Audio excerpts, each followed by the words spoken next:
and how they'll meet it. Has expired. And I thank the member for Bennelong. The question is that the proposed expenditure be agreed to, and I give the call to the member for Dawson. Thank you. Good morning, Deputy Speaker. I rise today to remind the House how amazing and how important the resources sector is. And unlike the members and senators of the Albanese Labor Government, I want to acknowledge and thank the hard-working men and women in high-vis who work in our resource industry.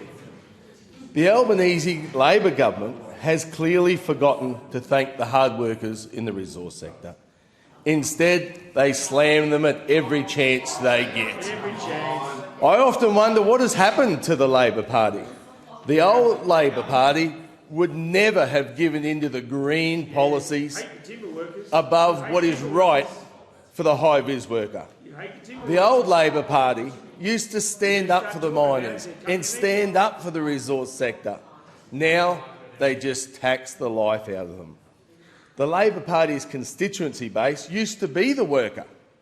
These days, they're in an identity crisis. It isn't clear what they stand for and what the values they base their policies on.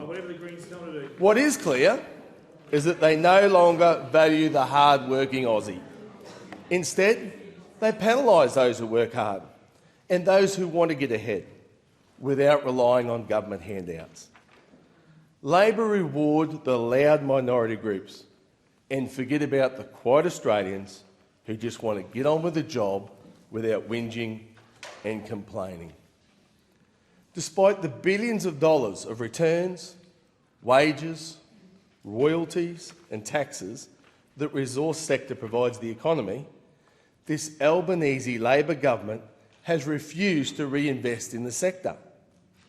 The Coalition has continued to warn of the risk to the future prosperity of the resources sector if it continues to be abandoned by this government. Unfortunately, these warnings have been ignored. We are seeing the effects of the Queensland Labor Government's coal royalties and now the federal carbon tax 2.0, what that's doing to affect Queensland right now. Right now. We'll get to that, and I'll get to that, thank you. Labor's divided cabinet continues to send mixed messages to the industry. Some ministers are calling for the end of the coal and gas sector, and others are heralding its lengthy future. Why would companies invest with this unstable government? This unstable government's position is making our international partners very nervous. Japan recently expressed serious concerns to the Prime Minister regarding supply.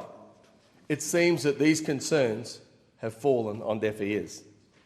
The mining sector directly employs 286,000 people and indirectly supports over 1.1 million jobs. In 2022, the mining industry paid over $38 billion in salaries to Australian workers.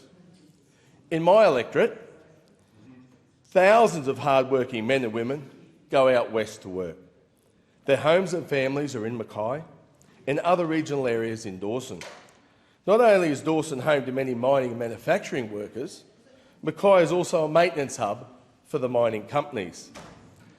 Now, it's not just the mine workers and the families that rely on their jobs. Small businesses rely on people having those jobs.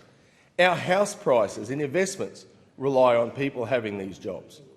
In rural and regional Australia, that the city folk need to thank us for keeping their lights on, for keeping their houses warm in winter and cool during summer. So, Deputy Speaker, we now have the important resource industry is to the economy.